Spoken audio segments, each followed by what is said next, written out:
Hello and welcome to the next session. तो mock number 2 मैं आपके लिए लेकर के आ चुका हूं।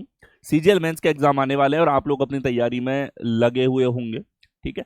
एनालिटिकल रीजनिंग के लिए 2 कंप्लीट पार्ट्स में लेकर के आ चुका हूं, जिसमें एनालिटिकल रीजनिंग के जो अभी रिसेंट एग्जाम के अंदर पूछे जाने वाले वाले जो टाइप्स हैं वो सारे मैंने कवर किए। तो आपको वो सेशंस मिस नहीं करने हैं। गगन प्रताप मैथ्स चैनल के ऊपर आप लोगों के लिए अवेलेबल है। नेक्स्ट हमारे पास में आ जाता है यहाँ पर मॉक नंबर 2। ठीक है। ये सेकंड मॉक है, इसके पहले मॉक फर्स्ट मैं आपको करवा चुका हूँ। ठीक है। ये दोनों मॉक्स आपको जरूर देख के जाने हैं, बिल्कुल भी मिस नहीं करना है। आप यहाँ पे उस लेवल से रूबरू होंगे जिस लेवल के क्वेश्चन अभी रिसेंट एग्जाम में पूछे गए और जैसे आप लोगों से मेंस में पूछा जाना एक्सपेक्टेड है। ठीक है। भले वो पजल किस तरीके का पूछा जाएगा, आपके दिमाग में बहुत तरह के डाउट्स हैं।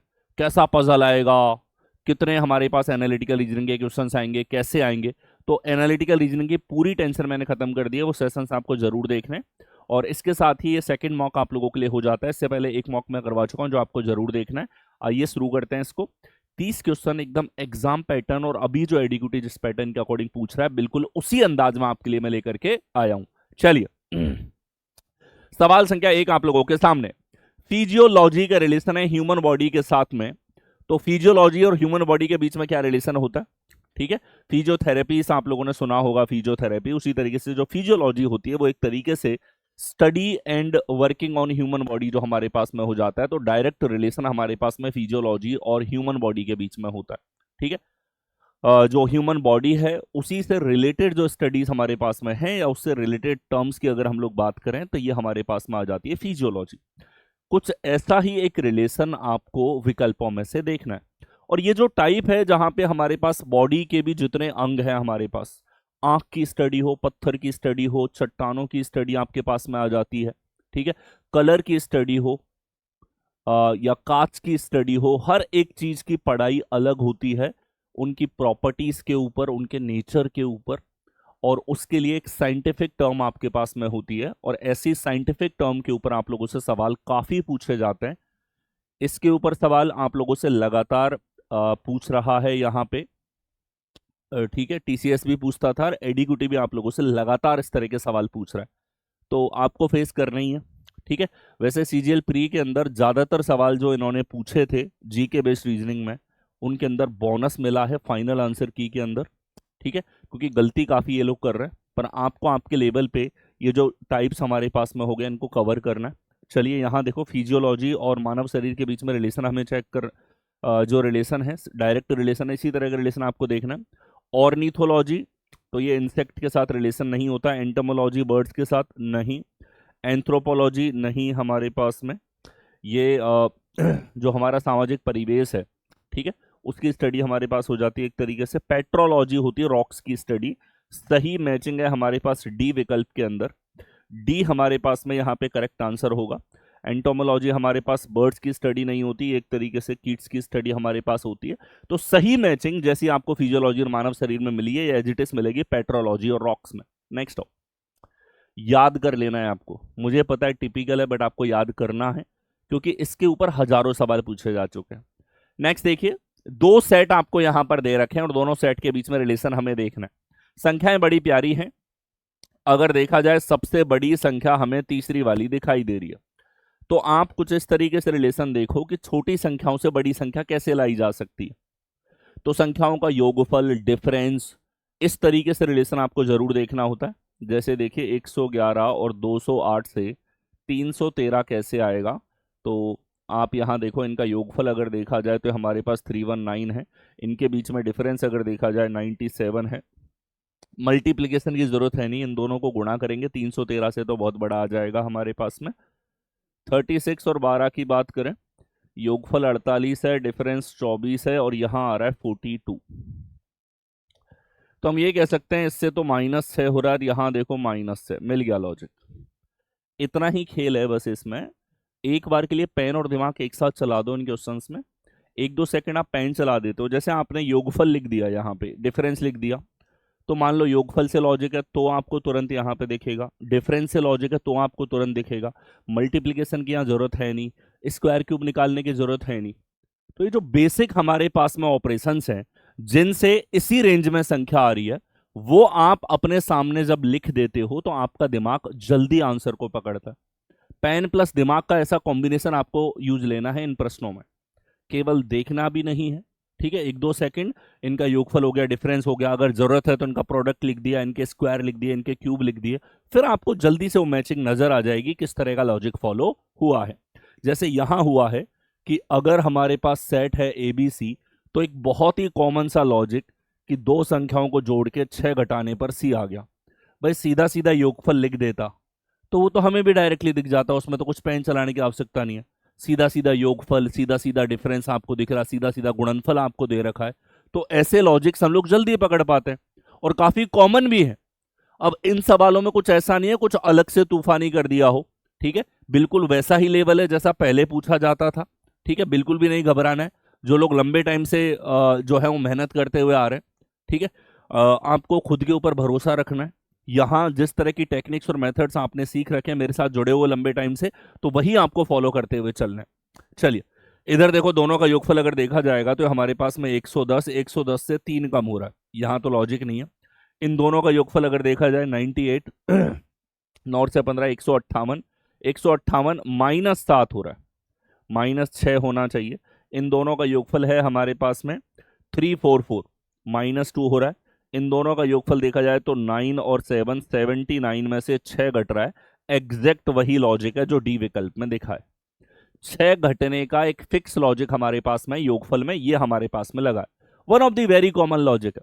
अभी 6 घटा रखा है, कभी 5 घटाएगा, 7 घटाएगा, 11 घटाएगा, 13 घटाएगा। ये बहुत बेसिक और कॉमन तर्कों में से एक हो जाते हैं। नेक्स्ट आई, अगला देखो, 15 का रिलेशन 270 से है और 18 का रिलेशन 378 से है। अब देखो दो ही पॉसिबिलिटी, या तो मल्टीपल होगा या आपको स्क्वायर के रूप में रिलेशन देखना है। क्यूब तो इन संख्याओं का बहुत बड़ा हो जाता है। तो स्क्वायर हमने देखा 225 है, इसका स्क्वायर करोगे 361। तो स्क्वायर से रिलेशन चाहिए तो +17 है, स्क्वायर से रिलेशन चाहिए तो हमारे पास में यहाँ पे क्या है, प्लस का 45। तो सर स्क्वायर तो तालमेल नहीं बिठा रहा। अब स्क्वायर नहीं लगा है तो हमें क्लियर है, अब हमें मल्टीप्लीकेशन चेक करना है। तो मल्टीपल चेक करो भाई। तो यहां देखोगे 15 का, तो सर 15 एकम 15, 15 अट्ठे 120। यहां देखोगे 18 दूनी 36 और 18 एकम 18 गुणा 21। देखो 15 को 18 से, 18 को 21 से एक बार सोचोगे एक ही बार में नजर आ जाएगा। बहुत ही कॉमन और बहुत प्यारा तर्क है। इसके ऊपर रिसेंट एग्जाम में भी क्वेश्चंस आए हैं एडीक्यूटी के द्वारा पूछे गए सवालों में, और ऐसे क्वेश्चंस टीसीएस ने भी हजारों पूछे। ठीक है, हो क्या रहा है, यहाँ पे कोई भी संख्या है, इस संख्या को इससे 3 बड़ी संख्या के साथ गुणा किया जा रहा है और फिर हमारे पास में अगली संख्या आ रही है। क्या पैटर्न लगा है, n इंटू एन प्लस 3। 15 को 3 बड़ी संख्या 18 से गुणा कर दिया, 18 को 21 से। तो अगर ऐसा ही लॉजिक है, ये लॉजिक मान लो सही है, ठीक है, अगर सही है तो हमारे पास आंसर आना चाहिए। गुणा करो 24 से, +3 कर दो, तो 21 गुणा 24 वैदिक मल्टीप्लीकेशन कर लो, 4 एकम 4, 2 दूनी 4, ये हमारे पास 8 और 2 10 हो गया, 405 504 कौन से विकल्प, बी में। दैट्स इट, इतना सा आपको करना था। सवाल देखते ही क्लियर हो जाता है कि स्क्वायर की रेंज में जा रहा है कि मल्टीप्लीकेशन की रेंज में जा रहा है। ठीक है, बाकी डायरेक्शन इस तरीके से आपको मिलती है। 2 लॉजिक्स आपको दिए जाते हैं, तीसरा आपसे पूछा जाता है। आ गया ये यहां देखो, वैन आरेख के ऊपर पूछा गया सवाल है। 4 वैन आरेख इसने दे रखे हैं आपको, ठीक है, और इसने सवाल पूछा है कि षटभुज का अर्थ है पुलिस अधिकारी, यह है हमारे पास में पुलिस अधिकारी, ठीक है। पंचभुज का अर्थ है स्नातक यानी ग्रेजुएट, यह है स्नातक। आगे देखो, अगला है महिलाएं हैं, व्रत का अर्थ है महिलाएं, यह है महिलाएं यानी कि फीमेल्स, ठीक है। नेक्स्ट आओ, वर्ग का अर्थ है भारतीय, स्क्वायर का अर्थ है इंडियन। चलिए, ये हमारे पास में 4 वैनारेख है, कौन सा वैनारेख किस वर्ग को दर्शा रहा है ये आपको दे दिया। अब इन सवालों में करना क्या है, लास्ट में आपको गिवन होता है कि आपसे पूछा क्या है, जैसे ये दिया है ऐसे भारतीय पुलिस अधिकारी, ठीक है। Number of Indian police officers, तो इंडियन होना चाहिए, पुलिस ऑफिसर होना चाहिए, और देखो हु आर ग्रेजुएट यानी कि ग्रेजुएट भी होना चाहिए, स्नातक भी होना चाहिए, बट नॉट फीमेल्स, फीमेल नहीं होना चाहिए। फीमेल नहीं होना चाहिए। ठीक है, चलिए फीमेल्स को हटा लो, वर्ग में फीमेल्स हैं, फीमेल्स को जाओ एकदम भूल। ठीक है, फीमेल्स को जाओ एकदम भूल। फीमेल यहां पे दर्शाई गई थी महिलाएं वृत्त के द्वारा, ठीक है, सर्कल के द्वारा। तो बाकी तीनों का कॉमन चाहिए, बाकी तीनों में होना चाहिए। तो तीनों में कॉमन हिस्सा बचा है ये 11 हमारे पास में, जो कि तीनों के अंदर आया है हमारे पास, और कौन से विकल्प में दे रखा है, ए में। तो कोई भी शर्त है, आप ये देख लो, वो शर्त कितनों में कॉमन पूछी है। जैसे हमने देखा, हमें इंडियन भी चाहिए था, पुलिस ऑफिसर भी चाहिए, ग्रेजुएट भी चाहिए, लेकिन महिला नहीं होनी चाहिए। तो आप पेन तो चलाना नहीं है, बस ये समझ लो महिलाएं काउंट नहीं करनी है, और बाकी तीनों का कॉमन होना चाहिए, जो हमें क्लियरली दिख रहा है 11 यहां पर होगा। आ गया, अगला देखो। उस आकृति का चयन करो जो प्रश्नवाचक चिन्ह की जगह लेगी और निम्नलिखित आकृति श्रृंखला में आगे आएगी। शुरुआत में तो एडीक्यूटी के बाद में ज्यादा अच्छे पैटर्न नहीं थे, स्टेनो के एग्जाम में इन्होंने बहुत ज्यादा गलतियां करी। ये रिजल्ट में भी गलती कर रहे हैं, पेपर बनाने में भी गलती कर रहे हैं, क्वेश्चन सेट करने में भी गलतियां कर रहे हैं। लेकिन उन गलतियों से जैसे जैसे इनके ऊपर टीचर्स का, कोर्ट का, ठीक है, आप जैसे बहुत सारे स्टूडेंट का जो केसेस वगैरह हो रहे हैं, उन सब के प्रभाव से धीरे धीरे अपने अंदर सुधार कर रहे हैं। ठीक है, और सुधार के बाद में अब जैसे पेपर में इन्होंने नॉन वर्बल के जो प्रश्न पूछे हैं, सीरीज के कुछ ऐसे सवाल ये पूछने लगे हैं, और कुछ ऐसे ही आपको मेंस में देखने को मिलेंगे। ठीक है, मैं मॉक्स भी लेके आता हूँ, बहुत लिमिटेड लेकर के आता हूँ। अब ये 2 लेकर के आया हूँ, पर्याप्त है भाई, तुमको पेपर का आइडिया लग जाएगा इनसे। बाकी प्रैक्टिस के लेवल पे लेटेस्ट जितने भी टॉपिक्स हैं, भले एनालिटिकल रीजनिंग है, सब मैंने प्रैक्टिस आपको करवा दी। अब आपको पेपर अच्छे से देना है और अपनी जबरदस्त परफॉर्म करके आना है। ठीक है, झंडा गाड़ के आना है। ये एक दिन बर्बाद नहीं होने देना, कई सालों की मेहनत इस टाइम में आपको डिलीवर करके आनी है, और वो भी 100%। ठीक, चलिए यहां देखिए, इधर हमारे पास में रिलेशन आपको चेक करना है। अब देखो, 4 बॉक्स के बाद में 5वां रिलेशन पूछा है। अब हो सकता है यहां पे कोई एक ही लॉजिक हो, या हो सकता है 2 तर्क हो, हमें नहीं पता। तुम्हें करना क्या है, इसमें चौथे से 5वें डायग्राम में रिलेशन वही होगा जो दूसरे से तीसरे में। तो तुम केवल और केवल दूसरे से तीसरे में रिलेशन देख लो। ठीक है, अगर एक अकेला लॉजिक है तब भी ये लॉजिक यहां लगेगा, और अगर 2 लॉजिक हैं तब भी यहां जो लॉजिक होगा वो यहां लगेगा। तो आपको चेक यही करना, लिमिटेड मेहनत। चलिए अब देखो, हो क्या रहा है कि सर जेड और एफ आपस में बदल गए, सी और स्टार आपस में बदल गए। ठीक है, इधर देखो, डी इधर आ गया, एन इधर आ गया, ये इधर गया, पी इस तरफ गया, चारों ही घूम चुके हैं। यहां अगर देखोगे तो सर ओ और आई एजिटेस उठ के इधर चले गए, और ट्राइंगल और के एजिटेस उठ के यहां आ गए, आपस में अदला बदली दोनों की फिक्स फिक्स। ये तर्क है कि सर हम कैसे चलाएंगे पेन, आप तो ऐसे बता रहे हो। तुम लोगों को मेरे भाई करना क्या है, तुम ऐसे एलिमेंट को दर्शा लो, और जैसे ही लॉजिक तुम देख के समझो, तुम यहां रिप्रेजेंट करते हुए चलो, ये भी फटाफट ही आप लोगों से होगा। ठीक है, ये इस तरफ जा रहा है, ये यहां पे आ रहा है, ये इधर जा रहा है, ये इस तरफ आ रहा है। ऐसे रिप्रेजेंटेशन तुम तुरंत कर लो। इससे क्या होगा कि क्योंकि बहुत सारे लॉजिक हैं, और बार बार हमें नहीं देखना पड़े, बार बार समय लगेगा बार बार देखने में। ठीक है, और हमें क्या करना है कि आपको आज का कंपटीशन इतना ही टाइम देता है कि आपने सवाल देखा, एनालिसिस किया, आंसर लगाया।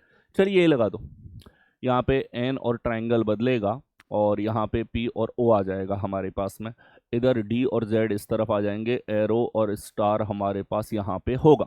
चलिए ऐसा कहाँ पे दे रखा है, ऐसा हमारे पास इन दोनों में तो है नहीं, पीओ नहीं है, पीओ इसमें, और डी जेड कर रखा है, यानी हमारे पास में डी जो है ये करेक्ट आंसर यहाँ पे होगा। इसका रिवर्सल लिखोगे तो ये आई सी के एफ यहाँ पर आ जाएगा। सीरीज के ये वाले लॉजिक तुम्हारा पीछा नहीं छोड़ेंगे जब तक तुम कोई भी एग्जाम क्लियर नहीं कर लेते हो। ये वाले पैटर्न हर एक एग्जाम, एसएससी ज्यादातर एग्जाम करवाता है, सभी एग्जाम में पूछे जा रहे हैं। ठीक है, नेक्स्ट आइए, अगला देखो। एक निश्चित कूट भाषा में लोड को लिखा जाता है 27, 24, 16, 13। लेटर से नंबर के बीच में आप लोगों से कोडिंग पूछी गई है। कोडिंग लेटर से लेटर में भी आती है, लेटर से नंबर में भी आती है। अब जब भी कोडिंग दी जाए तो हमें 2 चीजें चेक करनी है। पहला पैटर्न, कि पहले से पहले का पैटर्न, पहले से आखिरी क्रॉस का कौन सा पैटर्न है, और दूसरी चीज हमारे पास में हो जाती है यहाँ पे कि पैटर्न के अलावा लॉजिक क्या लग रहा है। चलो देखो, लोड हमारे पास एक वर्ड है, और अगर इनका अंग्रेजी ऑर्डर लिखें हम लोग तो ये हमारे पास 12 15 1 4 हो जाएगा।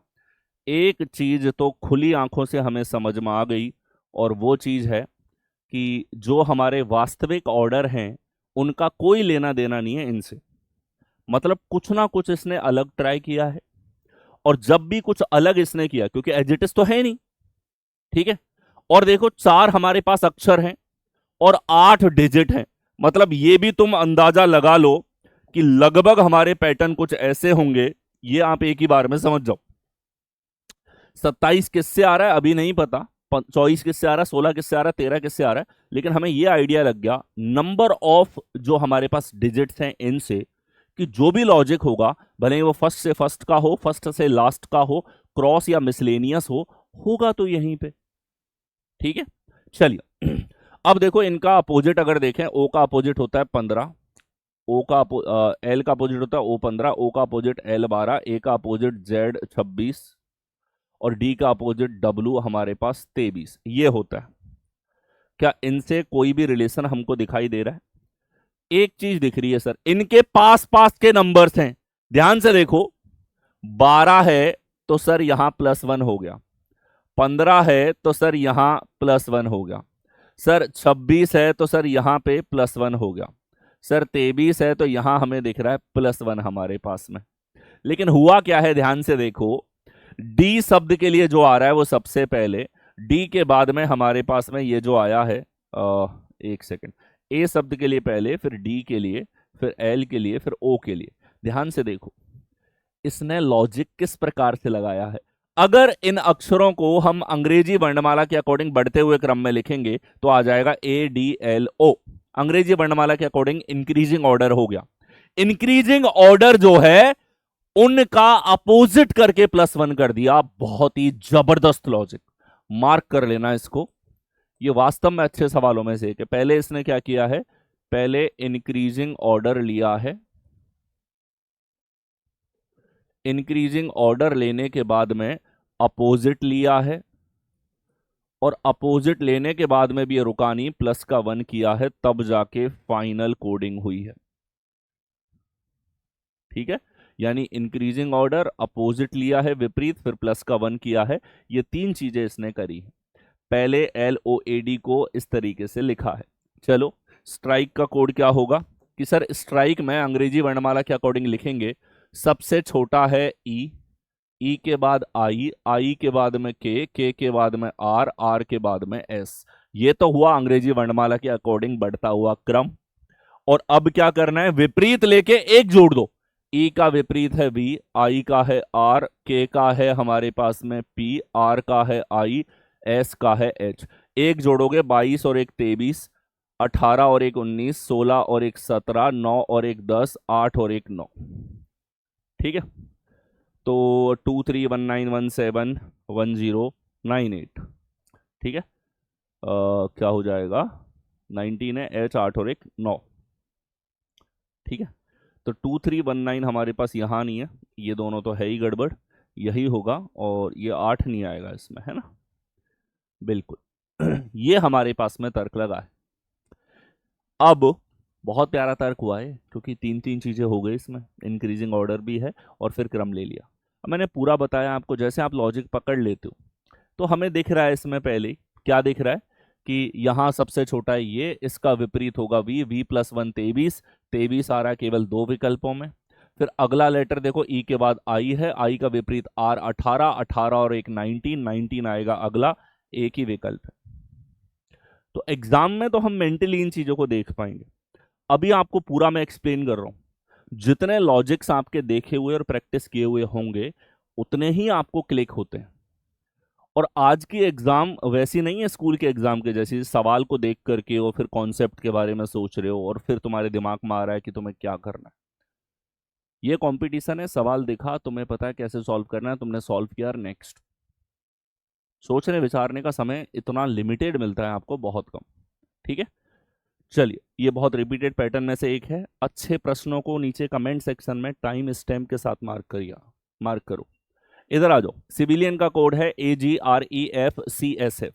ठीक है, हर सवाल के साथ में वो एक्सप्लेनेशंस मैं आपको दे रहा हूं जो एग्जाम में आपको जरूरी है। भले आप इसको 2x मोड में देखो, लेकिन देखना पूरा है और आर्ग्यूमेंट्स को सुनना है।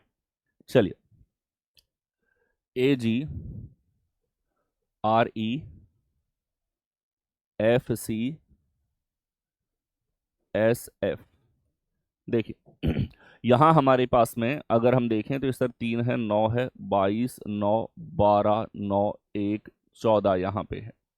और रिलेशन हमें देखना है 1, 7, 18, 5, 6, 3, 19, 6 हमारे पास यहाँ पे है।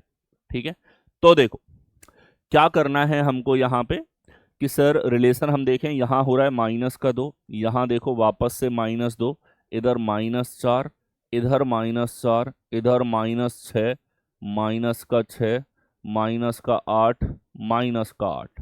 किया क्या है इसने, एक सीरीज लगाई है, लेकिन डबल डबल रिपीटेशन है, 2, 4, 6, 8, इस तरीके से श्रृंखला हमारे पास चली है। एजिटिस आपको निकालना है रिलेशन यहाँ पे, ठीक है, डॉक्ट्राइन का। ठीक, यहाँ भी देखोगे B से E आ रहा है +3, M से Q आ रहा है +4। ठीक है, ये आई थिंक एक्स्ट्रा आ गया जबरदस्ती, दूसरे सवाल का हिस्सा। ये है क्वेश्चन, डॉक्ट्राइन का कोड क्या होगा, डॉक्ट्रिन।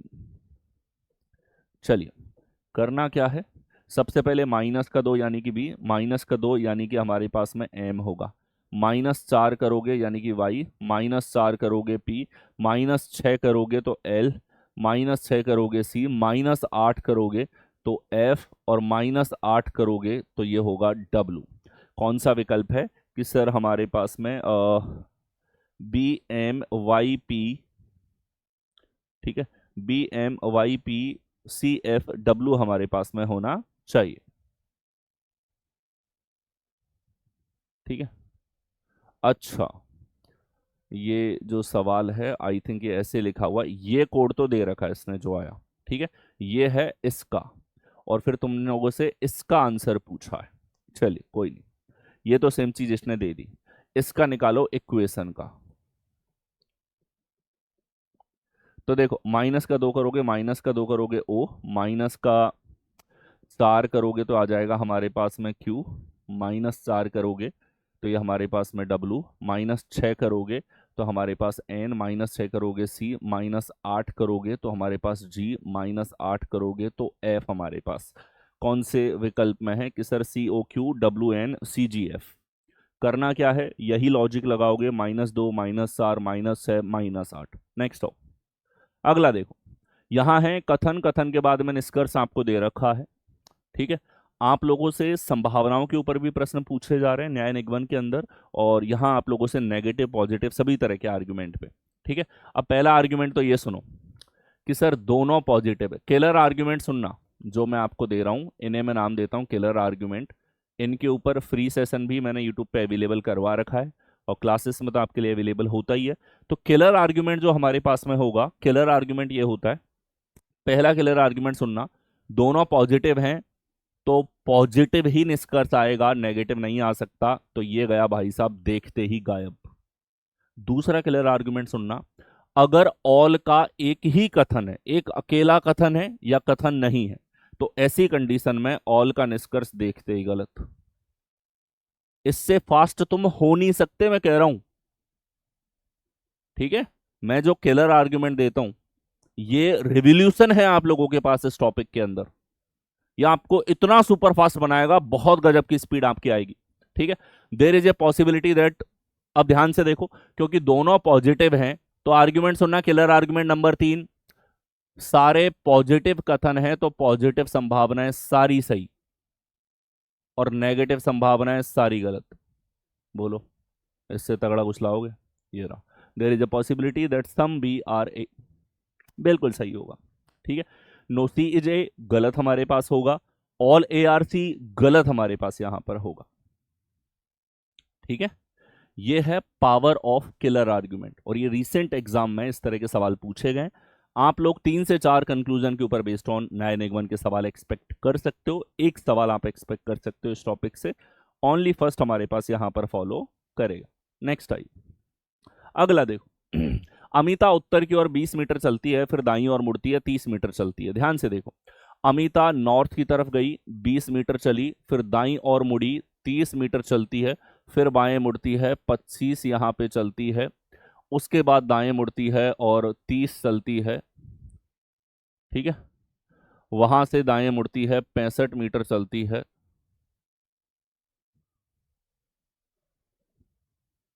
ठीक है, वहां से दाएं मुड़ती है, 65 मीटर चलती है, फिर वह बाएं मुड़ती है, 40 मीटर चलती है, बाएं मुड़ेगी और 40 मीटर चलेगी, अंततः बाएं मुड़ती है और 20 मीटर चलती है, बाएं मुड़ती है और 20 मीटर चलती है। ठीक है, वह अपने घर से कितनी दूर और अपने घर के संदर्भ में किस दिशा में है। ठीक, चलो इतने टर्न इसने लिए, उत्तर की ओर 20, दाईं ओर मुड़ के 30, फिर बाएं मुड़ के 25, फिर दाएं मुड़ के 30, वहां से दाएं मुड़ के 65, फिर यहां से बाएं मुड़ के 40, अंततः बाएं मुड़ के 20। चला दिया हमने पूरा। ठीक है, कोई भी टर्न जल्दबाजी में मिस नहीं हो, वरना फिर इन सवालों में आप उसको सिली मिस्टेक बोल दो या जल्दबाजी की गलती बोल लो आप। ठीक है, तो ये हो गया। अब ध्यान से देखना, इसने जानबूझ के इसको 65 लिया, यहाँ है 20 और 25 45, 45 और 20 हमारे पास 65, यानी ये इन दोनों को सीधी रेखा में लेके आ गया है। ठीक है, पूछा है घर से कितनी दूर और घर के संदर्भ में किस दिशा में है। ठीक है, तो ये घर से चली है, हम ये मान सकते हैं घर, घर से दिशा है हमारे पास पूरब यानी कि ईस्ट, और दूरी कितनी होगी, 30 और 30 60, 60 और 40 100, 100 मीटर ईस्ट में होगी, ये घर से चली है। ठीक है, घर के संदर्भ में दिशा पूरब हमारे पास में होगी। नेक्स्ट हो। ठीक है, घर से चली है ना, उत्तर की ओर 20, दाईं ओर 65, दाएं बाएं मुड़ती है, बाएं मुड़ती है, 20 मीटर चलती है, वह अपने घर से कितनी दूर है। तो इसने स्पेसिफाई नहीं किया इसमें कि चली कहाँ से, बट हम जैसा सवाल इशारा कर रहा है घर से ही चली है। नेक्स्ट हो। अगला देखो, विकल्प आकृति चुनो जो इनके बीच की एनालॉजिकल रिलेशन समान आपको दिखाई दे। ठीक है, जब मेंस का पेपर आता है तो आप लोगों को नॉन वर्बल के अंदर भी ऐसे टॉपिक देखने को मिलते हैं जिनमें आपके पास में एनालॉजी हो जाती है, क्लासिफिकेशन हो जाती है। ठीक है, जैसे यहाँ देखो क्या रिलेशन है, सर बाहर स्क्वायर है, अंदर सर्कल है, बीच वाली आकृति सेम है। अगर 1 2 3 मैं इनको नंबर दूं तो 3 नंबर सेम है, 2 नंबर इधर गई, 1 नंबर इधर आ गई, यानी कि इन दोनों का आपस में चेंज है। तो यहाँ अगर 1 2 3 है तो 3 तो रहेगा सेम, 2 नंबर बाहर जाएगा, 1 नंबर अंदर आएगा सर। ठीक है, तो ऐसा हमें कहाँ दे रखा है, इसमें है, इसमें नहीं है, केवल बी विकल्प में, बी इज योर आंसर। ये हमें साफ तौर पे नजर आ रहा है, जो लॉजिक इसमें वही यहां लगेगा। आगे आओ, अगला देखो, यहां हमारे पास कोडेड फॉर्म में रिलेशन दे रखा है, और कोडेड फॉर्म में टेस्ट ऑफ इनइक्वलिटी आप लोगों से पूछा गया। टेस्ट ऑफ इनइक्वलिटी ज्यादातर चांसेस होते हैं, पिछले तीनों साल पूछा गया था, और इस बार भी आप लोगों से एक्सपेक्टेड है, क्योंकि प्री में भी इसके सवाल पूछे गए हैं आप लोगों से, और एसएससी के सभी एग्जाम में इसके सवाल आए हैं, तो मेंस में भी एक्सपेक्टेड है ये टॉपिक आपको देखने को मिले। कोडेड फॉर्म का ये सवाल है। देखिए, एम हैशटैग एन का मतलब है एम एन के बराबर है, एम एंड एन का मतलब है एम ग्रेटर देन एन है, एम डॉलर एन का मतलब है M is greater than equal to N है।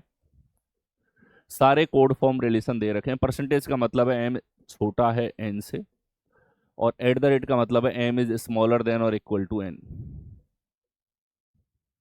ठीक है, सारे रिलेशंस कुछ इस तरीके से हैं, आप लोगों को वर्ड की फॉर्म में दे रखे हैं, तो पढ़ के कोड से आप ये लेकर के आओगे, फिर इस सवाल को रियल सवाल में बदलोगे। जैसे देखो, टी हैशटैग है, हैशटैग का मतलब है टी बराबर एम हुआ sir, R percentage T, percentage का मतलब है आर छोटा है टी से, यू डॉलर, डॉलर का मतलब है हमारे पास में U greater than equal to M. आगे देखो यहाँ कंक्लूजन है, टी परसेंटेज यू का मतलब है लेस देन यू, और दूसरा है टी हैशटैग का मतलब है बराबर यू। ठीक है, ये हमें चेक करना है। तो देखो, दो निष्कर्ष हैं, निष्कर्ष से हम देखते हैं हमें चेक क्या करना है। तो पहले देखो, ये यू की तरफ ओपन है, तो यू से टी तक का हम लोग चेक करेंगे कि पाथ है, पाथ से मतलब है कि रिलेशन होगा। ठीक है, तो u को पकड़ो और u से हमें t पे जाना है, u से हम m पे गए, रास्ता क्लियर है। M से हम T पर गए, रास्ता है, T से R पे गए, रास्ता है, ठीक है।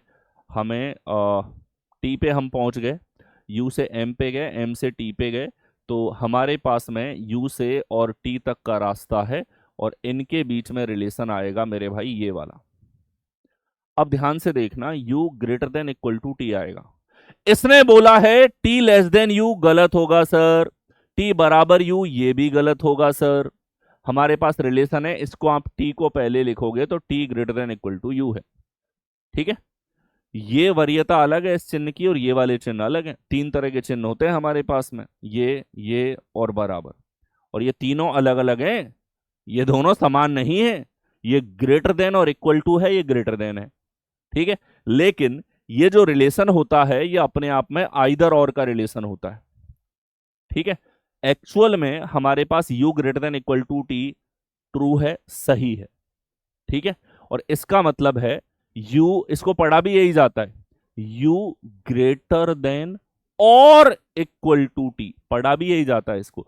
u या तो t से बड़ा या बराबर है, इस तरीके से इसको पढ़ा जाता है। अपने आप में आइदर और का रिलेशन है।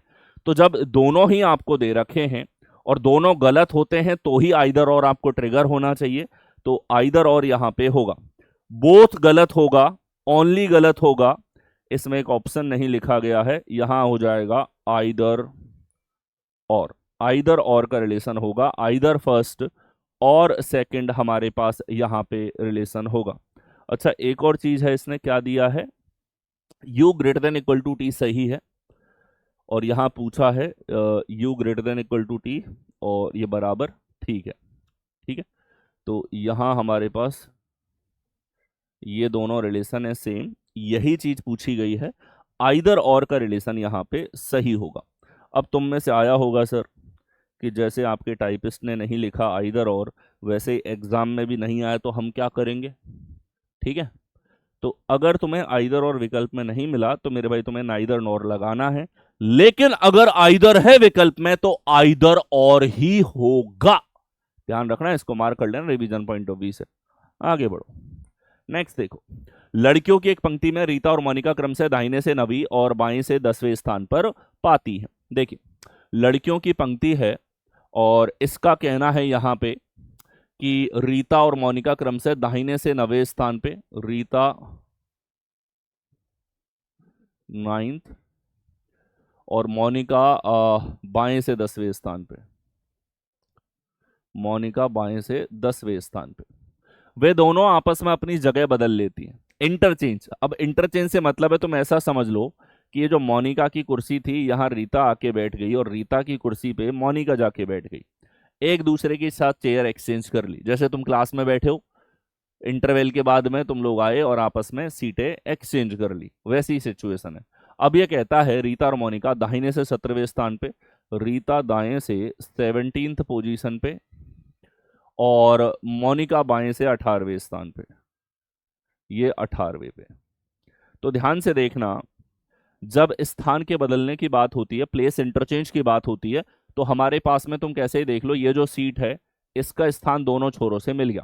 इसका बाएं से स्थान 18वां है, दाएं से 9वां है, तो टोटल यहां पे होगा 18 + 9 - 1, 27 - 1, 26 यहां पर होगा।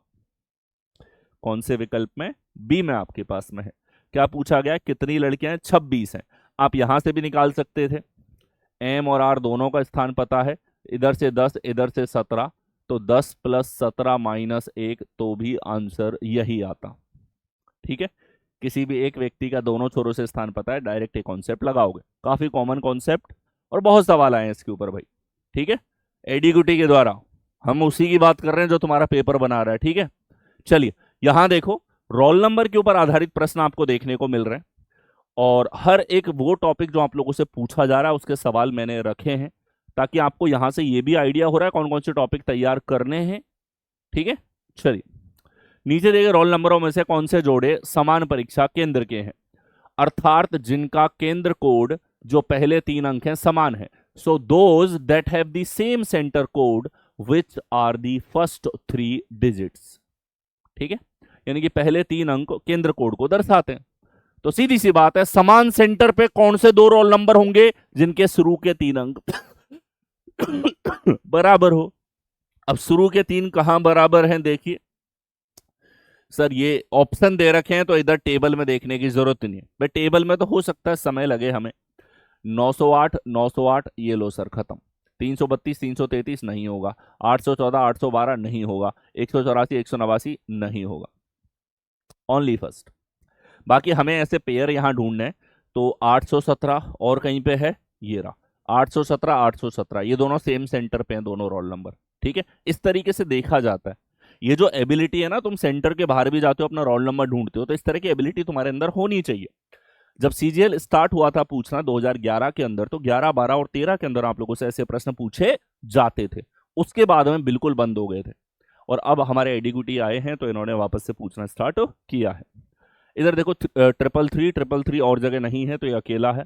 511 और जगह नहीं है। 184 ये दोनों सेम सेंटर पे हैं, ये दोनों सेम सेंटर पे हैं। ठीक है, और देखो 908 ये दोनों सेम सेंटर पे हैं। 332। तो इस तरीके से आपको मैच करके और चेक करना होता है। कोई टिपिकल टास्क तो है नहीं, बेसिक एबिलिटी है, लेकिन इतना मान के चला जाता है कि भाई साहब इस तरह की एबिलिटी तुम्हारे अंदर हो। नेक्स्ट हो, अगला देखो। आ जाते हैं आर्ग्यूमेंट बेस्ड ऑन सवाल पे। कथन है, कथन के बाद आर्ग्यूमेंट आपको दे रखा है। कथन को ध्यान से पढ़ो, 100% सत्य मानो। क्या सरकार को सभी समुद्री तटों पर खाने पीने की अनुमति नहीं देनी चाहिए? Should the government disallow eating and drinking at all the beaches? कि जितने भी बीच वाले एरिया हैं, जैसे गोवा में हमारे पास बीच है, तो वहां पे ना तो खाना और पीना दोनों की दोनों चीजें अलाउड नहीं होनी चाहिए।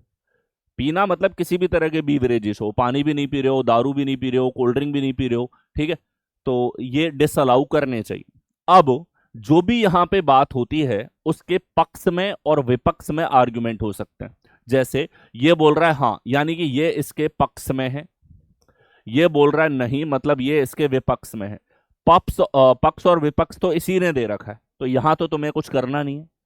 पक्ष के साथ में जो बात बोली है ये अगर दमदार है, मतलब कारण सहित बात को रखा है, तब तो सही है, अदरवाइज कमजोर बात होगी। तो इसको पढ़ो पहले। ये पक्ष में है कि हाँ, खाना पीना बीचेस पे बंद होना चाहिए, और क्यों होना चाहिए इसकी बात को सुनो। इसकी बात को सुन के तुम्हें वो लॉजिकल लगनी चाहिए। People have been dumping plastic waste and other leftovers on beaches and have dirtied them a lot. लोग समुद्र तटों पर प्लास्टिक कचरा और अन्य बचा हुआ सामान फेंक रहे हैं और उन्हें बहुत गंदा कर रहे हैं। तो इसने सही कारण दिया है, हाँ के पीछे का कारण इसने सही दिया है। इसने बोला हाँ भाई, खाना पीना बंद होना चाहिए, और बंद इसलिए होना चाहिए क्योंकि लोग वहां पे खा के और पी के इतना कचरा उन्होंने इकट्ठा कर रखा है बीचेस का, ठीक है, कि बहुत गंदा वो कर देते हैं और बचा हुआ सामान फेंक देते हैं। ठीक है, तो इसने सही कारण दिया। अगर लॉजिकल बात कर रहा है, कारण सहित बात को कह रहा है, तो ऐसा तर्क मजबूत तर्क होता है। तो ये हमारा मजबूत तर्क है, इसलिए हमने इसको सही किया। अगला, नो, ये कहता है कि ऐसा मत करो। इसने कहा कि समुद्र तट पे खाना पीना बंद मत करो। अब इसकी बात भी दमदार होनी चाहिए। अगर विथ कारण कोई सही बिंदु रखेगा, कोई सही पॉइंट रखेगा हमारे सामने, तो हम इसको सही करेंगे। पढ़ो इसकी बात को। The left over food is very crucial for the survival of the sea creatures. ये कह रहा है कि जो बचा हुआ खाना लोग फेंक के जाते हैं, वो समुद्री जीवों के लिए सरवाइव करने के लिए, जीने के लिए जरूरी है। देखो भाई, सुनने में तुम में से कुछ क्रिएचर्स को लग सकता है कि सही है। क्यों भाई, बीचेस पे जाके खाना फेंक रहे हैं तभी मछलियां सरवाइव कर रही हैं क्या? उनका भी पूरा इकोसिस्टम है, उनका भी पूरा बायोडाइवर्सिफाइड अंदर जानवर हैं। मछलियां एक दूसरे को खाती हैं, यानी कि पूरा सर्कल है। जैसे सर्कल यहाँ पे जंगलों में होता है। तुम जंगल में जाके शेर को रोटी नहीं खिलाओगे तो शेर मर जाएगा क्या? हाँ, नहीं मरेगा ना। वैसे समुद्र के क्रिएचर भी नहीं मरेंगे, ना वो हजारों सालों से मरे, ना अब तुम उनको रोटी नहीं डालोगे तो भी नहीं मरेंगे वो, और तुम डाल दोगे तो भी खाएंगे उसको। ठीक है, तो ये बिल्कुल भी एक लॉजिकल बात नहीं है, और ये सेंस नहीं बनाती है, इसीलिए कमजोर तर्क है। कमजोर तर्क को हमने गलत कर दिया। ओनली फर्स्ट यहां पे स्ट्रांग है और सेकंड वाला वीक है। आगे आई, ये एनालिटिकल रीजनिंग है। इसके ऊपर मैंने मास्टर 2 डबल सेशन करवाए हैं। बहुत ज्यादा मददगार वो होंगे। 250 प्लस प्रश्न मैं आपको करवा चुका हूं, हर एक वो टाइप के जो अभी लेटेस्ट एग्जाम में पूछे जा रहे हैं। देख के जाना मेरे भाई, क्विक रिवीजन कर लेना, पीडीएफ बलराम से रीजनिंग टेलीग्राम चैनल पे है। चलिए, निम्नलिखित शब्दों को तार्किक और सार्थक क्रम में लिखो। देश, फर्नीचर, फॉरेस्ट, वुड और trees. Logical order, logical order भी एक ऐसा टाइप है जिसके ऊपर रिसेंट एग्जाम में काफी प्रश्न आप लोगों के देखने को मिले हैं। देखिए क्या हमारे पास लॉजिकल ऑर्डर इनके बीच में होगा। देश की बात हो रही है, जंगलों की बात हो रही है, लकड़ी की बात हो रही है। तो भाई साहब जंगल में मिलते हैं पेड़, पेड़ों को काटोगे तो मिलेगी लकड़ी, और लकड़ी से बनेगा फर्नीचर, और देश के अंदर होंगे जंगल, देश के अंदर होंगे जंगल। यानी सबसे पहले देश, देश में जंगल, जंगलों में पेड़, पेड़ों को काटोगे तो लकड़ी, और लकड़ी को अगर तुम काम करके कुछ बनाओगे तो फर्नीचर। कौन से विकल्प? ए में। लॉजिकल क्रम। अब लॉजिकल में ये बोल के नहीं बताता भाई तुम्हें कैसे तर्क देखना है। जैसे हमने देखा कि लॉजिकल तर्क क्या होना चाहिए, कि हर एक देश होता है, देश के अंदर उसके जंगल होते हैं, जंगलों के अंदर पेड़ होते हैं, पेड़ों को जब काटते हो तो काटने के बाद हमारा फर्नीचर बनता है। अरे फर्नीचर की जगह पेपर भी लिख देता ना, तो आपका जो पेपर जिसपे आप पढ़ते हो, लिखते हो, रफ करते हो, कहां से बनता है? ये भी तो वहीं से बनता है। ठीक है, तो प्रोसेस या लॉजिकल ऑर्डर यही हमारे पास में होगा। हमारे आसपास एग्जिस्ट करने वाले हर प्रोसेस के बारे में तुम्हें पता होना चाहिए। हमारा पेपर कैसे बनता है, ग्लास कैसे बनता है, कुर्सियां कैसे बनती हैं, फर्नीचर कैसे बनता है, फसल कैसे उगती है। ये नहीं कहना है कि ये चीजें हमारे सिलेबस में कब से आ गई। ये सब आपकी सोशल और इमोशनल इंटेलिजेंस का पार्ट होती है। आपको ये चीजें तैयार करनी है। आगे आइए, अगला देखो। श्रृंखला को पूरा करने के लिए दिए गए विकल्पों में से संख्या का चयन करो। ठीक है, इस तरीके से सीरीज हमारे पास चली है 43, 49। देखो सीरीज के अब तक इतने पेपर इन लोगों ने कंडक्ट करे हैं, एडीक्यूटी ने, ज्यादातर जो प्रश्न पूछे गए हैं वो आसान है। ठीक है, मतलब 60% आसान है, तो 40% में से 10, 15, 20% वास्तव में अच्छे भी हैं। ठीक है, जैसे ये एक अच्छे सवाल में से एक है, तुम पॉज करके खुद से ट्राई कर लो एक बार के लिए, और कमेंट सेक्शन में बताओ क्या आंसर आ रहा है। चलिए, यहाँ देखो 6 हमारे पास, इधर देखोगे तो ये 8 का डिफरेंस है, यहाँ देखोगे तो हमारे पास में 18 का डिफरेंस है, और यहाँ देखोगे तो हमारे पास में 4 और 2 24 का। तो नेक्स्ट हमारे पास क्या होगा? क्या इन संख्याओं को देख करके किसी भी तरह का नंबर विजन आपको क्लिक हो रहा है? क्योंकि वास्तव में सीरीज के सबसे अच्छे पैटर्न में से एक है। अब भी क्लिक हो रहा है क्या? पॉज करके दिमाग जरूर लगाओ। ठीक है, चलिए, तो यहां देखो हो क्या रहा है। जैसे यहां मैं देखूं 6 से 8 प्लस का 2 है, 8 से 18 आ रहा है, तो आप ये कह सकते हो कि दोगुना करके 2 ऐड कर दिया, यहां प्लस का 6 है। कोई सेंस नहीं बना रहा इस तरीके से। ठीक है, लेकिन अगर तुम नंबरों को देखो तो नंबर बड़े प्यारी सी संख्याएं हैं। जैसे ये अगर तुम्हें दिख रहा है 5² - 1, ये नंबर विजन का पार्ट है कि आप हर संख्या के बारे में इस तरीके से सोच सको। और यहां देखा 3² - 1, मतलब एक सेंस तो बन रहा है स्क्वायर -1 का। यहां देखा जाए हमारे पास 6, इधर आ रहा है हमारे पास में 18। ठीक है, यहां क्या लॉजिक है हमारे पास? 6 और 18 में किस तरह का लॉजिक आप देख सकते हो? ठीक है, 6 और 18 में कैसा लॉजिक आप देख सकते हो कि सर ये 2 का स्क्वायर प्लस 2 है सर, और ये हमारे पास 4 का स्क्वायर प्लस 2 है। अब तुम्हें सेंस दिखेगा 2, 3, 4, 5 क्रमागत संख्याओं में एकांतर लॉजिक इसने लगाया। इसलिए मैंने कहा बहुत प्यारा सवाल, और ये पैटर्न आ रहा है भाई साहब। ठीक है, पूछा जा चुका है, ये एडुकेटी का पैटर्न है ये। ठीक है, पहले भी इस तरह के सवाल आते थे, but one of the very good questions में एक है। अगर आपको संख्याएं देख करके ये चीज क्लिक नहीं हो रही तो then it will trouble you for sure. ठीक है, ये सवाल आपको परेशान करेगा। तो अगला क्या होगा? 2, 3, 4, 5, अगला होगा सर 6, 6 का स्क्वायर प्लस 2 करोगे यानी 38 होगा, 38 ऐड करोगे 137 आएगा। कौन से विकल्प में? सी में। ठीक है, स्टार मार्क कर लो, रिवीजन के लिए मार्क कर लो, और कमेंट सेक्शन में बताओ कैसा सवाल है ये। ठीक है, गजब का सवाल है, मार्क करके रखना है इसको। जब तक तुम सेलेक्ट नहीं होते तब तक अच्छे प्रश्नों को जैसे बुक में हाईलाइट करते हो वैसे मेरे सेशंस में भी हाईलाइट करते हुए कमेंट सेक्शन में चला करो। मेहनत जो भी कर रहे हो तुम 5 मिनट भी पढ़ते हो और कुछ ढंग का सीखा है और तुम्हें लग रहा है कि वो चीज भूल सकते हो तो रिवीजन के लिए मार्क होनी चाहिए। और अगर तुम्हारा प्लान 5-7 साल का है तो फिर मत करो, कोई दिक्कत नहीं है। नेक्स्ट हो, अगला देखो। यहाँ देखो, यदि आप परीक्षा पास करना चाहते हैं तो आपको बहुत कठिन अभ्यास करना पड़ेगा। तो रिसेंट एग्जाम में इस तरह के काफी सवाल आप लोगों से पूछे गए हैं, एनालिटिकल रीजनिंग का टाइप है।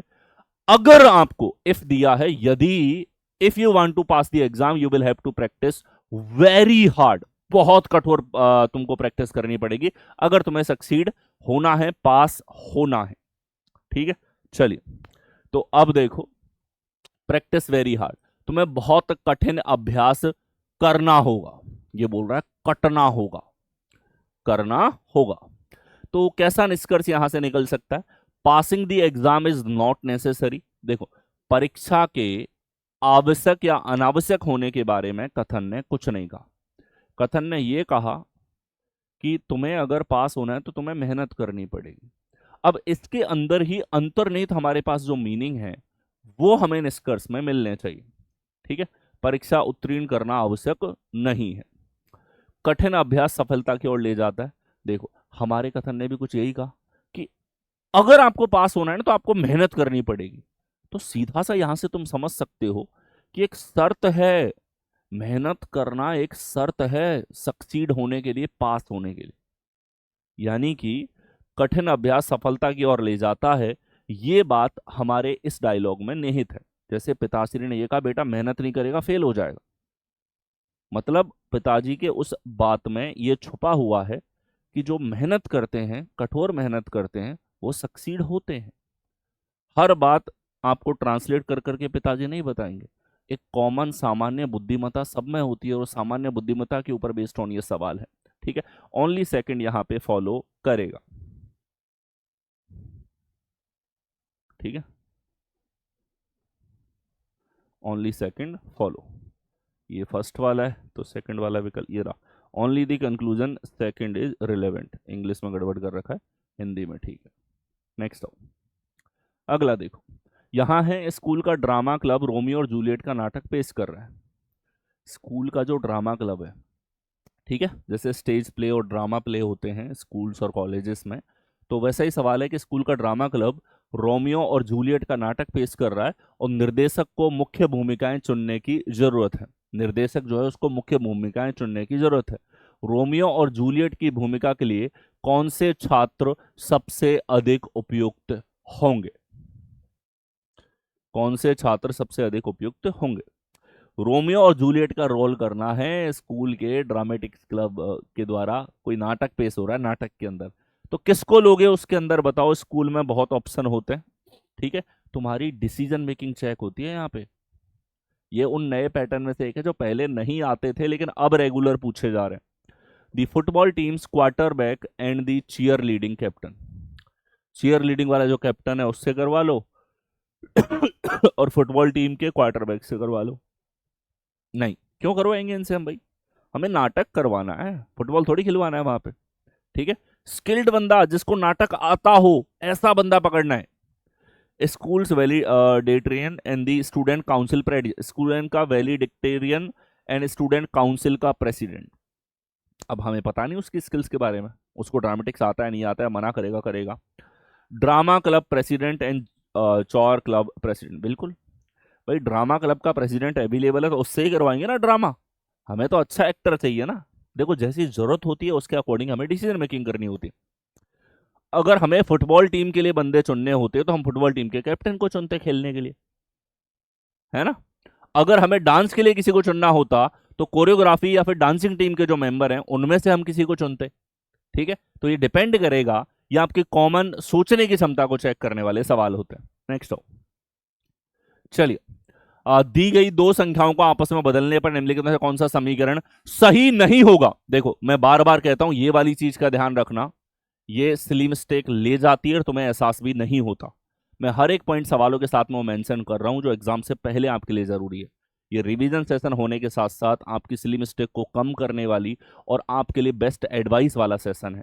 चलिए, 9 और 7 को बदलो, तो 9 और 7 को आप बदलोगे तो 9 इधर और 7 इधर।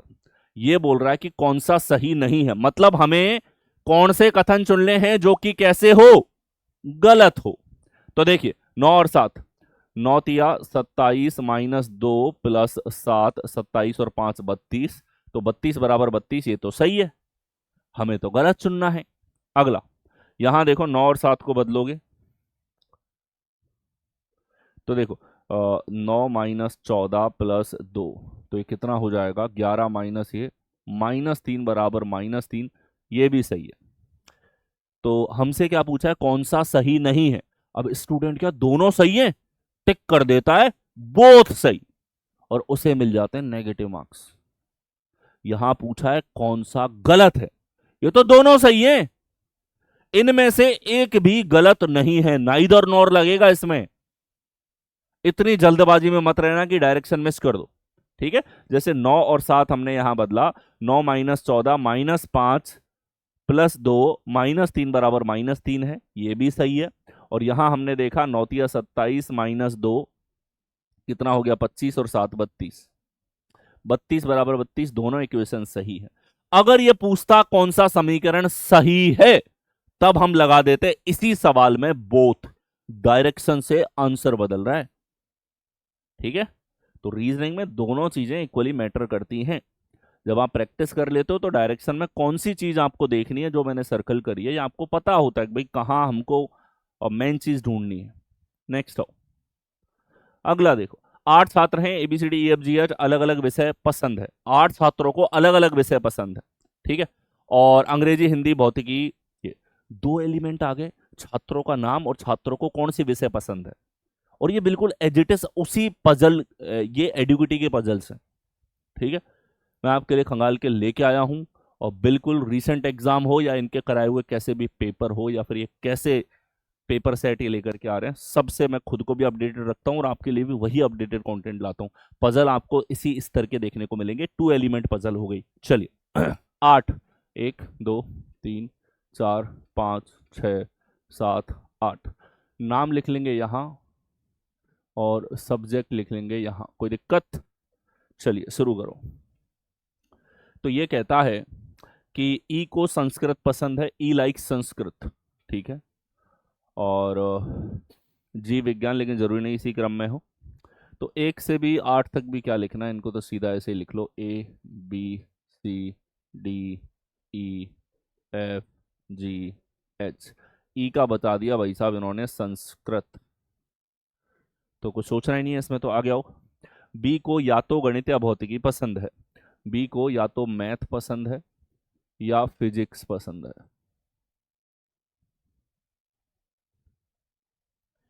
एच को हिंदी या अंग्रेजी पसंद नहीं है, एच को हिंदी या अंग्रेजी पसंद नहीं है, एच को हिंदी पसंद नहीं है और इंग्लिश पसंद नहीं है। नेक्स्ट हो, ए को रसायन विज्ञान पसंद है, ए को केमिस्ट्री पसंद है। आ गया, जी को न तो अंग्रेजी पसंद है नहीं हिंदी, जी को इंग्लिश पसंद नहीं है और हिंदी पसंद नहीं है, भाषाएं तो दोनों ही पसंद नहीं है इसको। डी को अंग्रेजी पसंद नहीं है, डी को इंग्लिश पसंद नहीं है, इंग्लिश से नफरत करने वाले बहुत हैं, सही डेटा दे रहा है ये। जी और एच को कंप्यूटर पसंद नहीं है, जी और एच को कंप्यूटर पसंद नहीं है। आ गया न तो जी नहीं एच को गणित पसंद है, जी और एच को मैथ भी पसंद नहीं है, सब कुछ पसंद नहीं है दोनों नालायकों को, है इन दोनों के हाथ कटवा दिए जाए। जी और एच को गणित पसंद है, न तो जी नहीं एच को गणित पसंद है, जी को जी विज्ञान पसंद नहीं है। अरे जी इसको कितना पसंद नहीं है भाई साहब, बायो भी पसंद नहीं है इसको, पढ़ना ही छोड़ दे, ठीक है। न तो सी नहीं डी को हिंदी पसंद है, सी और डी को हिंदी पसंद नहीं है, हिंदी हिंदी पसंद नहीं है। निम्नलिखित में से कौन सा संयोजन सत्य है, देखो इतना सवाल को देना था, यहां तक मैंने कुछ नहीं बताया, यहां तक हमने केवल जानकारी को रिप्रेजेंट किया है। 2 एलिमेंट में यही अप्रोच होती है, इतना सवाल ने दिया है, अब तक कोई बुद्धि का प्रयोग नहीं हुआ है, अब तक केवल आपकी सवाल को पढ़ने की स्किल, कॉम्प्रिहेंशन की स्किल चेक हुई है। अब लगानी है बुद्धि, अब तुम्हें पता लगेगा वास्तव में सॉल्व करने में कितना टाइम लग रहा है इसको। यहां देखो, ठीक है। चलिए हमसे पूछा क्या है, संयोजन पूछा है जो हम देख लेंगे। चलिए यहाँ देखो, इंग्लिश इसको पसंद नहीं है, इंग्लिश इसको पसंद नहीं है, इंग्लिश इसे भी पसंद नहीं है। ठीक है, तो इंग्लिश के लिए हमारे पास 2-3 विकल्प बचे हैं। और इसके अलावा हिंदी इन दोनों को पसंद नहीं है, हिंदी इन दोनों को भी पसंद नहीं है। तो हिंदी के लिए यही बच गया भाई। हिंदी के लिए अब कोई है ही नहीं ऑप्शन हमारे पास में, हिंदी इसे ही पसंद करनी पड़ेगी और जगह ही नहीं है। हिंदी यहाँ आ गई। अब देखो, इंग्लिश इन दोनों जगह पे नहीं आ सकती, इंग्लिश यहाँ भी नहीं आ सकती, इंग्लिश वहां भी नहीं आ सकती। ये लो, इंग्लिश भी हो गई फाइनल। ये तुम्हें सोचना है, ये वाला पार्ट तुम्हें सोचना है, जिसमें कोई समय हमारे पास में नहीं लग रहा है। ठीक है, और देखो हमारे पास में कंप्यूटर, मैथ और फिजिक्स में से इसको एक पसंद है कोई। ठीक है, मैथ और फिजिक्स में से इन दोनों को मैथ पसंद नहीं है। मैथ यहाँ हो सकता है या फिर इस जगह हो सकता है।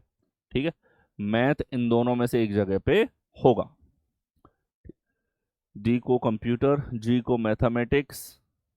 जी को तो मैथ पसंद ही नहीं है, जी के साथ तो आ ही नहीं सकता, ये तो सवाल नहीं दे रखा है। बी को फिजिक्स, फिजिक्स हो सकता है। और सवाल तुम थोड़े से जाओ ऊपर, घूम के आओ।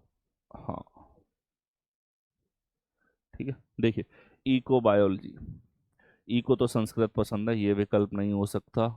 जी, ये दोनों तो वैसे रेस के बाहर है, बिना सॉल्व करे भी तुम देखते वैसे रेस के बाहर हैं। बी फिजिक्स और डी कंप्यूटर, ये हमें चेक करना है। चलिए यहाँ देखो, हिंदी इंग्लिश यहाँ पे नहीं है, और हिंदी और इंग्लिश फाइनल भी हो चुका है। कंप्यूटर नहीं है, मैथ नहीं है, बायो नहीं है।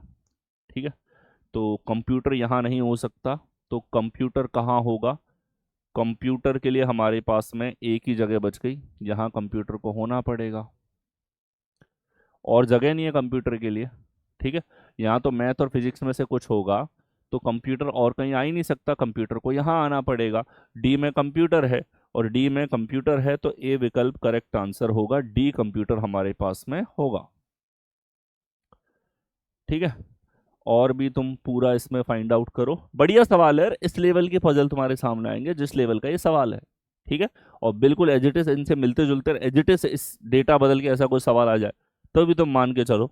ठीक है, चलिए यहाँ देखो, कंप्यूटर आपके पास में यहाँ पे था, कंप्यूटर सेट हो गया।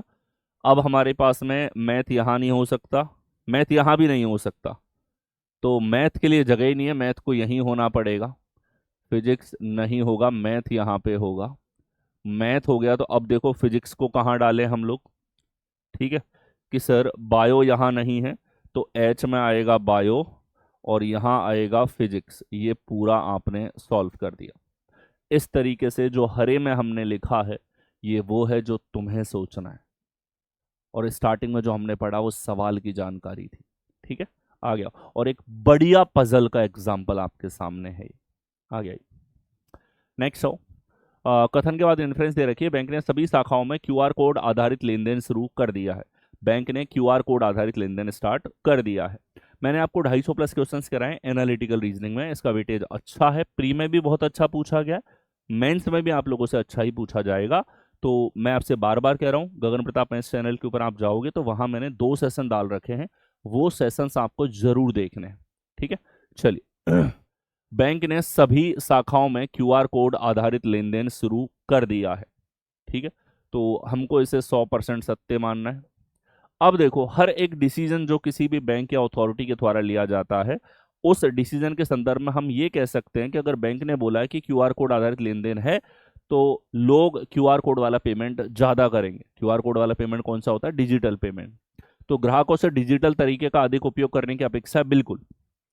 जिस भी तरह का निर्णय बैंक या सरकार या कोई भी ऑर्गेनाइजेशन लेती है, उसकी तरफ लोगों का झुकाव बढ़ता है। पारंपरिक बैंकिंग काउंटरों को चरणबद्ध तरीके से समाप्त कर दिया जाएगा। ये नेगेटिव सेंस में चला गया भाई, पुराने तरीके बंद हो जाएंगे, इस बारे में हमारे कथन ने कोई बात नहीं करी, प्लस ये नेगेटिव सेंस में जा रहा है, तो गलत होगा। ओनली फर्स्ट यहां पर फॉलो करेगा। आगे अगला देखो, वित्तीय तंगी ने राज्य सरकार को पिछले 3 महीनों से अपने कर्मचारियों को वेतन देने से रोक दिया है।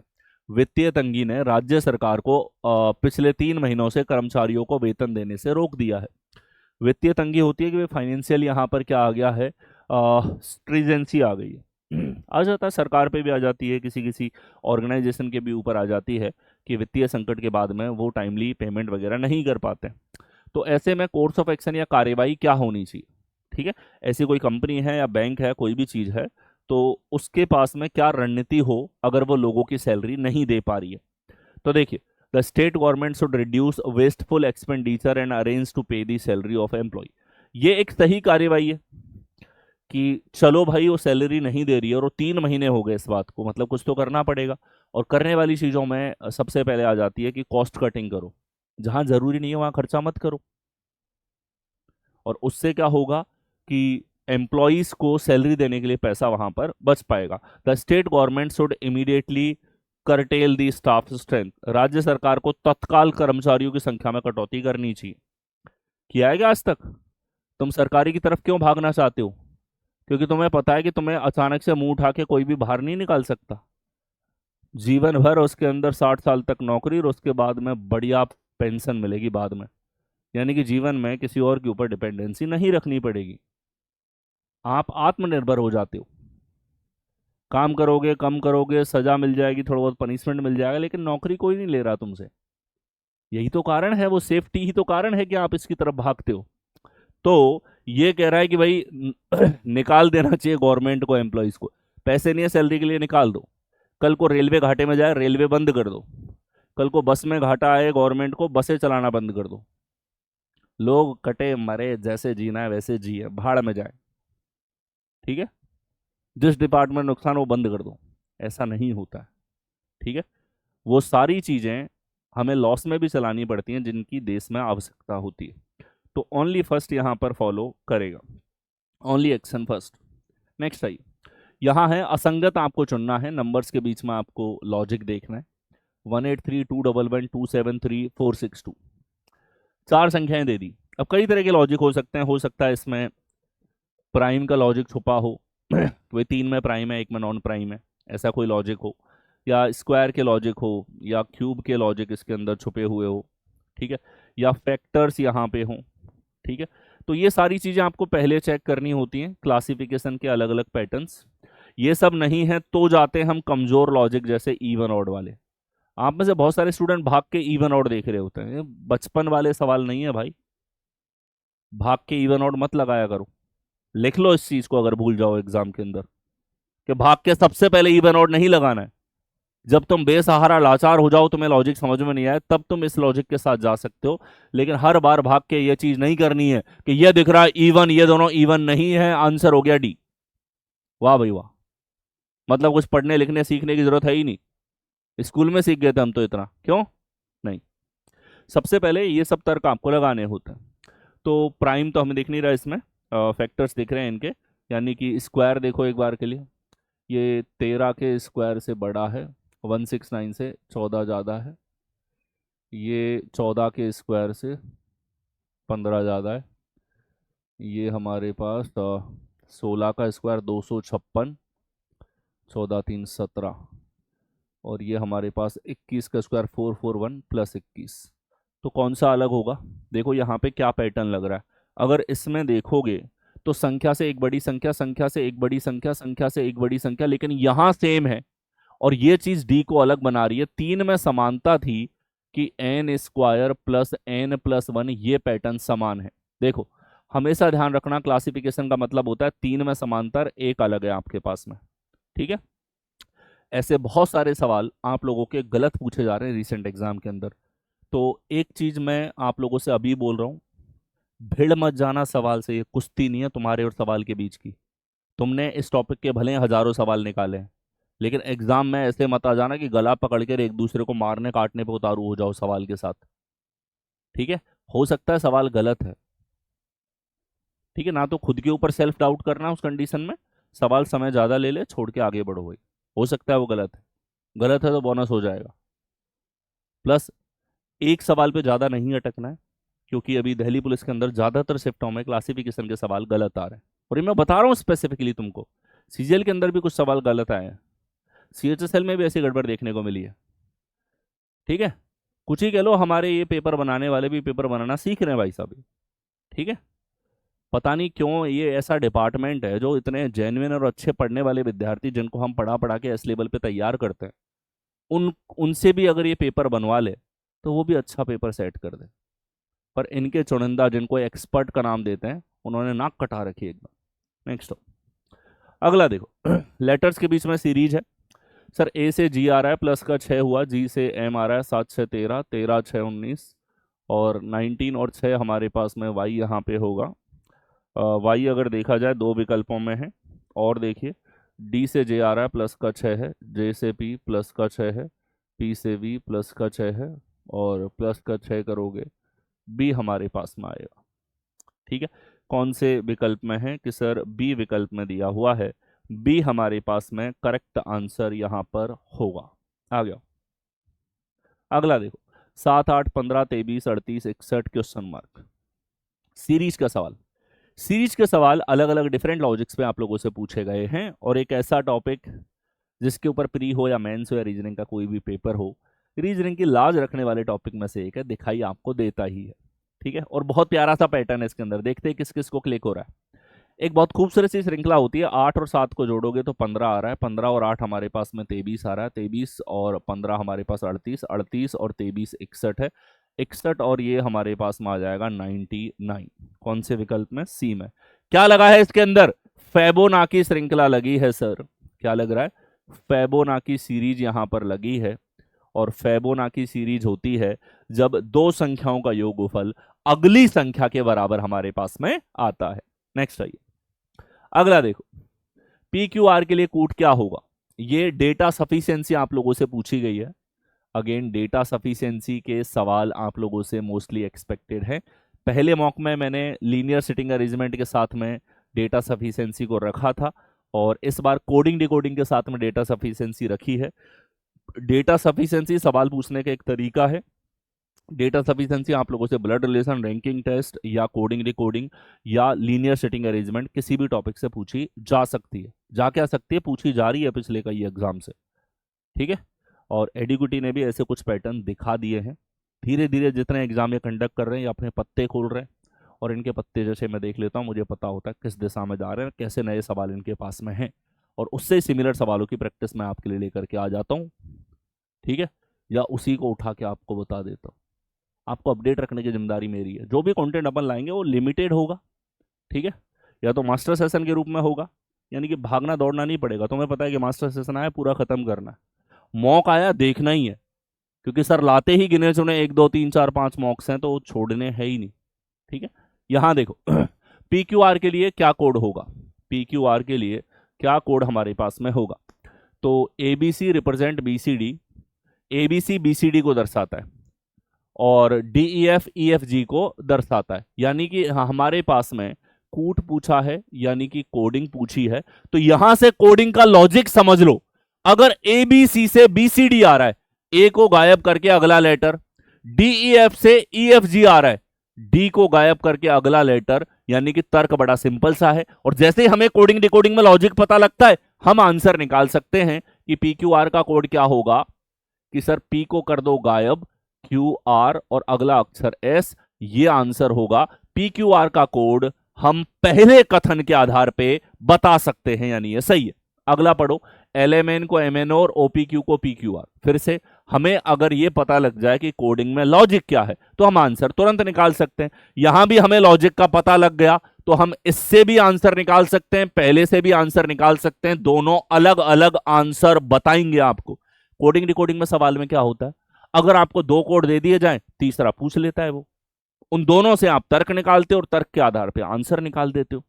ठीक है, तो आपको डेटा सफिशिएंसी में तो ये सोचना है कि कोडिंग का आंसर देने के लिए हमारे पास में 2 कोड ये दे देगा तो पर्याप्त है आंसर निकालने के लिए। अरे सिंगल कोड भी देता तो भी पर्याप्त होते।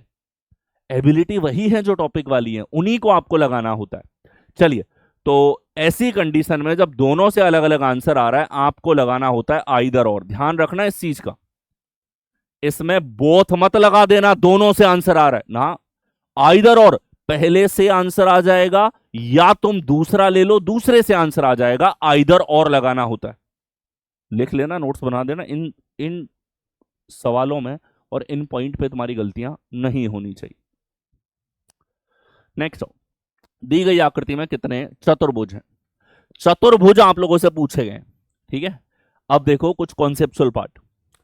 अगर हमसे चतुर्भुज पूछा है तो चतुर्भुज तो चार भुजाओं से बंद आकृति होती है, लेकिन अगर हमारी सारी भुजाएं परपेंडिकुलर और हमारे पास में हॉरिजॉन्टल हैं, दो ही तरह की भुजाएं हैं, तो ऐसी कंडीशन में इनके कटान से जो भी हमारे पास निकल के आएगा वो सारे आयत होंगे। यानी कि जब हमारे पास में सारी रेखाएं जो हैं, जैसे आप यहां देखोगे ये जितनी भी रेखाएं हैं या तो वर्टिकल हैं मेरे भाई या हॉरिजॉन्टल हैं, देख पा रहे हो, या तो वर्टिकल हैं या हॉरिजॉन्टल हमारे पास में है, ठीक है, या तो वर्टिकल है या हॉरिजॉन्टल, ठीक है। तो आपने देखा या वर्टिकल या हॉरिजॉन्टल हमारे पास में यहां पर हो जाती है दी गई आकृति में कितने चतुर्भुज हैं, ठीक है। अब यहां जो कॉन्सेप्ट सिखा रहा हूं कंस्ट्रक्शन मेथड, ये किसी किताब में नहीं मिलेगा, ये मेरी सिखाई हुई स्किल्स हैं, और इस पर्टिकुलर टॉपिक के लिए अलग से 2 घंटे का सेशन मैंने अपलोड किया है, नहीं देखा है देखने वाले देख लेना, बाद में मत बोलना सर मेंस के लिए हमें काफी कुछ नहीं करवाया। कोई भी एग्जाम कमिंग है आप लोगों के लिए रिलेवेंट और जो टॉपिक अहम है वो आपके लिए मैं समय पे लेकर के आ जाता हूँ। मास्टर स्ट्रोक सीरीज और है उसे भी देखो, वो रिवीजन सीरीज है एग्जाम से कुछ दिन पहले वाली। तो देखो क्या कॉन्सेप्ट है, जैसे ये है हमारे पास अपने आप में आयत है, आयत का कॉन्सेप्ट मैं तुम्हें बता रहा हूं क्योंकि यहाँ पे जितने भी चतुर्भुज हैं, ध्यान से सुनना, जितने भी क्वाड्रिलेटरल्स हैं ऑल ऑफ दोम आर रेक्टेंगल्स, वो सारे के सारे आयत हैं, ठीक है। और हॉरिजॉन्टल और वर्टिकल रेखाओं से इनके कटने से आयत ही बनता है हमारे पास में, और जितने आयत हैं उतने ही चतुर्भुज हैं इसमें। चलिए, तो इसमें कितने आयत हैं, एक है। अब कॉन्सेप्ट बुद्धि खोल के ध्यान से सुनना, ये लाइन में लेकर के आया, इसके समांतर इसी की लंबाई से और इन दोनों लाइन पे जुड़ने वाली कितनी रेखाएं, दो, दो लिख दो बस, ठीक है। सुनना ध्यान से, ये रेखा इसके समांतर इसी की लंबाई की कितनी रेखाएं, दो, तो दो लिख दो, ठीक है, सीखना। ये आया, इतनी लंबाई की इसी के समांतर कितनी रेखाएं हैं, दो, ठीक है। अगला ये आई, इसके समांतर इसी की लंबाई की कितनी रेखाएं हैं, तीन। आगे देखो, ये आया, इसके समांतर इसी की लंबाई की एक और दो, ऊपर नहीं गिनेंगे हम क्योंकि इन दोनों से जुड़ी हुई रेखाएं एक और दो हैं, प्लस दो, बन गई आकृति, हो गया कंस्ट्रक्शन, आ गया आंसर, कर दो स्वाहा। तीन, तीन और चार सात, सात और पांच हमारे पास 12, ठीक है। सात पांच कितना आ जाएगा, 12 हमारे पास यहां पर होगा। कोई लाइन छोड़ दी गई आकृति में कितने चतुर्भुज है, ठीक है। तो एक हमारे पास में था, फिर से देख लो भाई, कच्छो छोड़ दिया इसमें, तीन दो पाँच, पाँच दो सात, सात दो नौ, नौ दो ग्यारह, ग्यारह एक 12, 12 आ रहा है, ठीक है।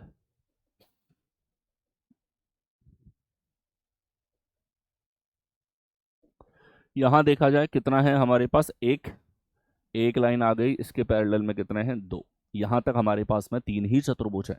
फिर से देखो ये आया, इससे दो चतुर्भुज नए हमारे पास में आ गए, ठीक है। ये लाइन आई, इसके समांतर दो रेखाएं, दो चतुर्भुज।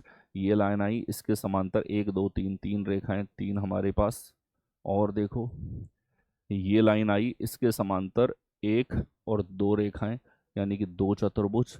केवल इतने ही हैं, तीन दो पाँच, पाँच और छः हमारे पास 11 और एक 12, ठीक है।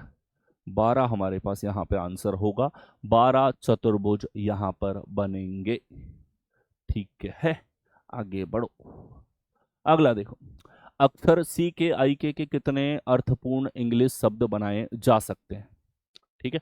ये भी हमारे पास में एक ऐसा टाइप पूछा गया है आप लोगों से, ये अल्फाबेट टेस्ट के ऊपर, अल्फाबेट टेस्ट के काफ़ी प्रश्न आप लोगों से पूछे गए हैं, उसी तरह का ये टाइप है। और सार्थक शब्दों के ऊपर सवाल आप लोगों से पूछे जा रहे हैं, काफ़ी ज़्यादा पूछे जा रहे हैं। जैसे इसने कहा सी के आई के, इससे सार्थक शब्द कितना बनेगा, तो एक तो देखते ही हमारे दिमाग में आ रहा है किक, ठीक है, क्या आ रहा है, किक। और देखो, और हमारे पास में अब दो दो बार के आ रहा है, इससे क्या ही बनेगा, सी आई के, ऐसा कुछ नहीं होता, सी के आई के सिकिक नहीं, के सी आई के नहीं, एक ही शब्द है इसमें सार्थक शब्द बनने वाला, एक ही सार्थक शब्द है किक, और कोई शब्द नहीं बनेगा, के का रिपीटेशन भी है और कोई संभव शब्द नहीं बन रहा। आपकी वोकैब पावर यहाँ पे चेक होती है, ठीक है। आ गया, अगला देखो, उस विकल्प का चयन करो जो समुच्चय की संख्याएं वही संबंध साझा करती हैं जो दिए गए समुच्चय में संख्याओं द्वारा साझा किए जाते हैं। देखिए ये हमारे पास में दो सेट दे दिए, इनके बीच में रिलेशन देखना है। ये संख्याएं बड़ी प्यारी हैं, तो इन पे प्यार आना चाहिए, इनको देखते ही तुम्हें समझ में आ जाना चाहिए कि संख्याएं किस तरह की हैं और किस तरह का नंबर विजन इन संख्याओं के बीच में यहाँ पर है। देखो 510 है, 512 यानी 8 के घन से 2 कम है, ये 9 के घन से 2 कम है, ये 11 के घन से 2 कम है, ये 12 का घन होता 17 28, 12 के घन से 2 कम है, ये हमारे पास में देखा जाए 21 हमारे पास में 95 आ रहा है, यानी 21 97 से अगेन 2 कम हुआ, ये 15 के क्यूब में से 2 कम है, यानी कि अगेन अगर देखा जाए, ठीक है, यहाँ पे क्यूब -2 हमारे पास में आ रहा है, ठीक है, ये 13 का घन -2 और ये 15 का घन -2, 8 9 11, 10 गायब है, 12 13 15 14 गायब है। इस तरीके से संख्याओं में रिलेशन है। देखिए ये क्यूब -2 तो होता ही नहीं है, 127, ये क्यूब +2 है, ये क्यूब से है ही नहीं रिलेशन, ये है 12 का क्यूब -2 900, ये 10 का क्यूब -2 और ये 7 का क्यूब -2, क्योंकि हमारे पास में एक ही सेट ऐसा है जहां क्यूब -2 दिखा है। लॉजिक तो एक और था इसमें 12 13 15 इस तरह का कि संख्या कॉन्जिक्यूटिव फिर एक छोड़ के संख्या, लेकिन इस तरह के लॉजिक के साथ में यहां एक भी विकल्प सेट नहीं है, ठीक है, इसलिए हम जाएंगे डी विकल्प के साथ। डी हमारे पास करेक्ट आंसर होगा। अगर इन तीनों में से एक भी विकल्प तुम्हें ऐसा मिल जाता, मान लो तुम्हें ऐसा कुछ मिल जाता,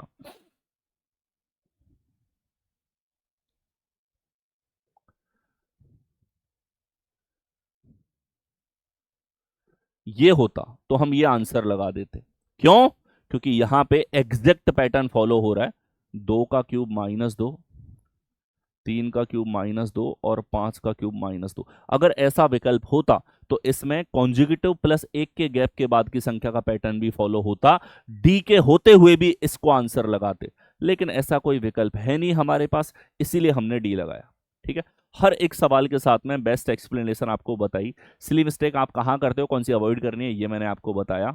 ठीक है, सीजीएल मेंस का एग्जाम 10 तक दे चुका है, आप लोगों को सीजीएल मेंस के एग्जाम के लिए बेस्ट ऑफ लक, अच्छा करके आओ। ठीक है, और मैं जितना आपके लिए कर सकता था, मैंने एड्रेस मैचिंग का अलग सेशन करवा रखा है आपको। ठीक है, एड्रेस मैचिंग करवा दिया तुमको। ठीक है, मैंने तुमको यहाँ पे रोल नंबर वाले क्वेश्चंस करा दिए हैं। ठीक है, परमुटेशन के ऊपर भी और कॉम्बिनेशन के ऊपर भी मैं सेशन लेकर के आ गया था, जैसे ही ये चेंजेस आए थे स्टेनो के पेपर के साथ में। पुराने वीडियो, पुराना तो क्या है, अभी एडिक्विटी के आने के बाद का सेशन अवेलेबल है। ठीक है, मास्टर स्ट्रोक सीरीज तुम्हारे पास में है। ठीक है, एनालिटिकल रीजनिंग ने धावा बोल दिया है और तुम्हारे जीवन को खराब करने पे लगा है, तो एनालिटिकल के ऊपर 2 मैराथन मैंने करवा दी, एक नहीं 2 मैराथन। ठीक है, मॉक्स के लिए तुम बोलते हो तो ये 2 मॉक लेकर के आ गया, मैं ज्यादा मॉक लेकर के आता, फिर मैंने सोचा 2 मैराथन करा देता हूं, तो 2 मैराथन हो गई, 2 मॉक्स आपके पास में हो गए। ठीक है, अब मेरे भाई अच्छा करके आओ, कमेंट सेक्शन में प्रॉमिस करोगे अच्छा करोगे और सेलेक्ट होके आओगे, और हम मिलेंगे तुम्हारे रिजल्ट डे पे, जिस दिन तुम्हारा मैसेज आएगा कि सर मेरा सिलेक्शन हो गया, मेरी ये रैंक आई है। ठीक है, बस उसी के लिए आपके लिए इतनी सारी मेहनत हम करते हैं। ठीक है, मास्टर स्ट्रोक एक रिवीजन सीरीज है, एनालिटिकल के 2 मैराथन, ये जो मैराथन है आपको गगन प्रताप मैथ्स चैनल पे मिलेंगे, और ये सब आपको बलराम सर रीजनिंग चैनल के ऊपर अवेलेबल है। जितने भी नए चेंजेस वाले टॉपिक्स हैं उनके ऊपर सेपरेट सेशंस भी करवा रखे, काउंटिंग ऑफ फिगर भी करवा दिया। अभी कई लोग बोल रहे थे सर काउंटिंग ऑफ फिगर करा दो, तो भाई साहब मैंने करवा दिया। ठीक है, काउंटिंग ऑफ फिगर करवा दिया है, तो ये सब आप लोगों के लिए मैंने करवा रखा है। ठीक है, ये सारी चीज़ें अभी आने वाले मेंस के लिए तो इंपॉर्टेंट है ही, एसएससी के सभी एग्जाम्स के लिए इंपॉर्टेंट है। ठीक है, अपना प्यार दीजिए, कमेंट सेक्शन बताओ कैसा सेशन था ये। बाकी धन्यवाद।